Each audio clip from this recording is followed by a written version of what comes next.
Muitos portugueses que estão agora a começar a investir perguntam-se: será que eu devo investir em Portugal? Será que é uma boa ideia? Será que é rentável? Será que não é melhor investir lá fora no estrangeiro? Eu, quando comecei, também tinha muitas estas dúvidas. Neste vídeo vamos então ver algumas das melhores formas de se investir em Portugal, por isso, fica por aí!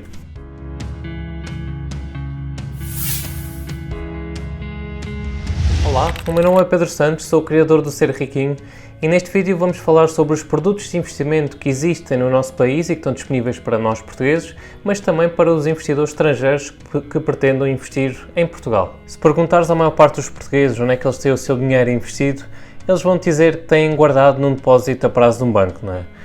E nós não podemos considerar um depósito a prazo como um produto de investimento, porque as suas taxas são tão baixas, estão perto de 0% atualmente, que é praticamente comida pelo valor da inflação anual.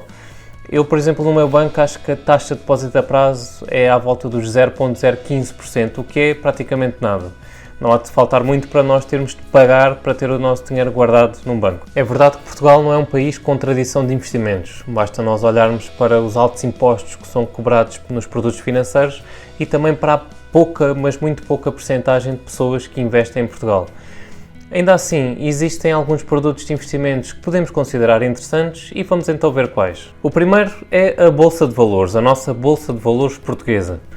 É verdade que ela não é das mais rentáveis no mundo, aliás, se olharmos para os últimos 5 anos, a nossa Bolsa de Valores valorizou-se apenas 18,55%. Se dividirmos este valor pelos 5 anos, dá em média 3,71% de valorização ao ano.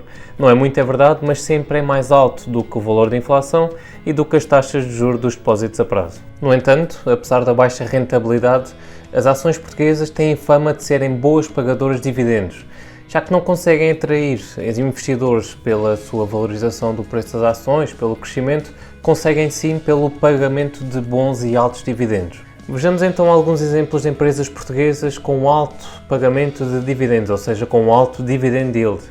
Podemos ver então o caso da Navigator, que tem 4% de dividend yield, o caso da NOS com 7,90%, a Galp também muito alta, a REN com também quase 7%, Sonai, EDP, Jerónimo Martins. Portanto, podemos ver aqui em Portugal há boas opções de empresas a pagarem bons e altos dividendos. O segundo produto em que podes investir em Portugal são os tão populares certificados de aforro e certificados do Tesouro. Eles são produtos muito semelhantes entre si e têm ambos como base a dívida pública, ou seja, tu estás a emprestar dinheiro ao Estado recebendo juros por isso. E o risco aqui é muito baixo, porque como está associado ao Estado português, o único risco de não recuperares o teu capital emprestado é se o Estado for à falência, portanto, muito baixo risco. Lá está, ambos são produtos muito semelhantes entre si, mas têm algumas diferenças no rendimento, na forma como remuneram, no prazo máximo e no depósito mínimo. Vejamos então as características dos certificados de aforro. Eles são emitidos por séries. Cada série tem as suas condições próprias, as suas taxas de juros e também o limite de tempo em que podem ser comercializadas. Atualmente vamos na série E, que teve início há muito pouco tempo, há cerca de 2 meses. Os certificados de aforro têm um período mínimo de subscrição, ou seja, um período mínimo em que tu tens que estar com o teu dinheiro emprestado de 3 meses e o tempo máximo que eles duram é 10 anos. O cálculo da taxa base dos juros é calculada somando a Euribor a 3 meses mais 1%. Para teres uma noção, a Euribor neste momento, e já há muitos anos, tem estado negativa. Portanto, somando essa taxa negativa mais 1%, não vai dar, claro, um valor muito alto. Em agosto deste ano, 2021, foi de 0,45% esta taxa base. Depois tens algo que pode tornar o produto um pouco mais interessante, que são os prémios de permanência. Ou seja, a taxa de juros base que falámos ainda agora, vais acrescentar mais estes prémios por ter o teu dinheiro investido no certificado de aforro. Quanto mais tempo tu tiveres a subscrever, quanto mais anos tiveres de permanência no certificado de aforro, maior vai ser o prémio que vais receber. Portanto, do segundo ao quinto ano, o prémio de permanência é de mais 0,5% ao trimestre e do sexto ao 10º ano é mais 1% ao trimestre. Isto, claro, somando à tal taxa de juros base. Portanto, vamos imaginar que esta série já está a ser comercializada há mais tempo e que tu agora em agosto passado já ias no 6º ano de permanência do certificado de aforro. Portanto, ias receber quanto? Ias receber a taxa base dos 0,45% mais 1% de prémio de permanência, ou seja, ias receber 1,45% de taxa por ter o teu dinheiro investido. Isto falamos aqui em taxas brutas, ok? Portanto ainda tinhas de retirar aqui os 28% de imposto que tem que ser tributado. Depois os certificados de Tesouro funcionam de uma maneira um bocadinho diferente, mas muito semelhante aos certificados de Aforro. Portanto, eles não funcionam por séries, mas sim por versões. Atualmente a versão que está em vigor e que também tem muito pouco tempo de comercialização é a poupança-valor. Aqui o período mínimo de subscrição é de 1 ano e o período máximo é de 7 anos de subscrição. Outra diferença é que a taxa de juros neste caso não é variável, não varia conforme a Euribor, mas sim é uma taxa de juros fixa. E ela pode ir de 0,70 no primeiro ano a 1,60 no sétimo ano, no último ano. Também aqui existem prémios de permanência, mas neste caso já não são prémios fixos, já não são valores fixos. Eles são sim variáveis e dependem do crescimento médio real do PIB. No máximo este valor está tabelado que só pode ser de 1,2%.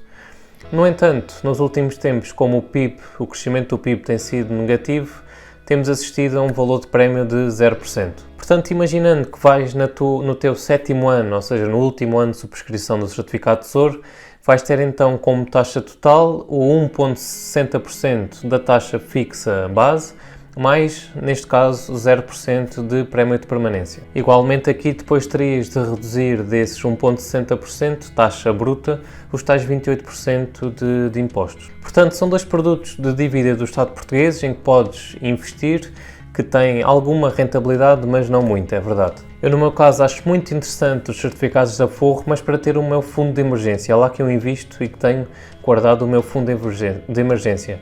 Em primeiro lugar, porque é um produto seguro, não é? Porque o risco do Estado ir à falência é muito baixo e porque também é um produto relativamente líquido. Tem só a questão dos 3 meses mínimos de subscrição, mas depois disso, imagina que hoje queres resgatar o teu dinheiro, amanhã tens o teu dinheiro de volta na tua conta bancária. Por isso, eu aqui considero muito interessante, principalmente os certificados de Aforro, para ter o fundo de emergência. Em terceiro lugar, o terceiro produto que podemos investir cá em Portugal são os fundos de investimento.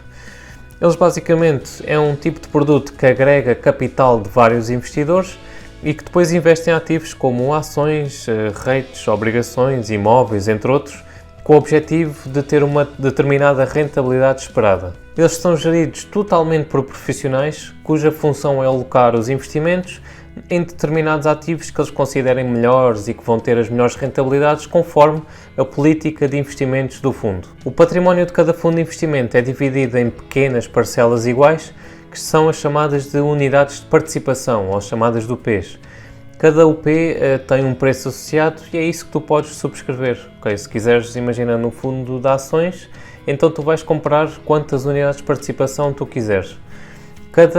O preço de cada unidade de participação depois vai variar conforme a valorização ou não do preço de cada ativo em que o fundo investe. Os fundos de investimento podem ser divididos em duas grandes categorias, que são os fundos mobiliários, em que se destinam a investir em ativos como ações, como obrigações, como depósitos a prazo ou bilhetes do tesouro, e outro é os fundos imobiliários, que se dedicam a investir em imóveis e terrenos, sobretudo. Um fundo de investimento pode ser uma excelente opção caso tu não queiras ter muito trabalho com os teus investimentos ou caso não tenhas muitos conhecimentos e tens os teus investimentos diversificados e a serem geridos por profissionais competentes. Por outro lado, e a grande desvantagem dos fundos de investimento são os custos e as comissões, que costumam ser muito altos.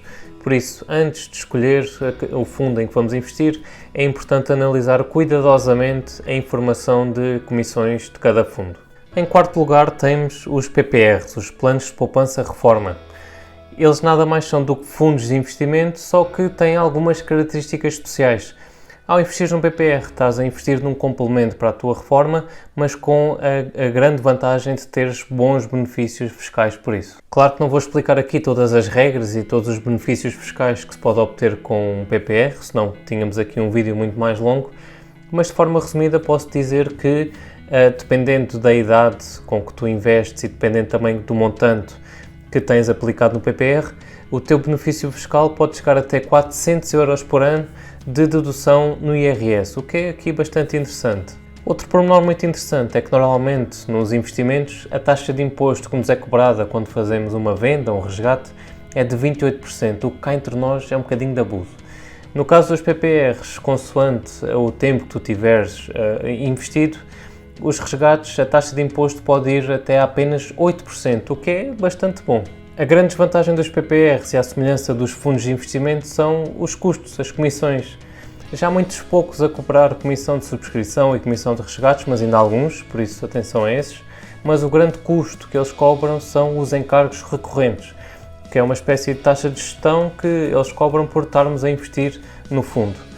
Geralmente é muito alta, acima de 1%, entre 1% e 1,5% ao ano. Por isso, cuidado aqui a analisar os PPRs e os fundos, que não queremos que eles nos levem mais em taxas de gestão do que a rentabilidade que eles geram depois, não é? São então estas algumas das formas de se investir em Portugal, umas mais arriscadas e outras mais conservadoras. A escolha depois só depende do teu perfil de investidor e dos objetivos que também tens para os teus investimentos. Se gostaste do vídeo, se ele te ajudou, então não te esqueças de deixar o like aí em baixo, subscrever também aqui em baixo o canal e obrigado por assistires e bons investimentos.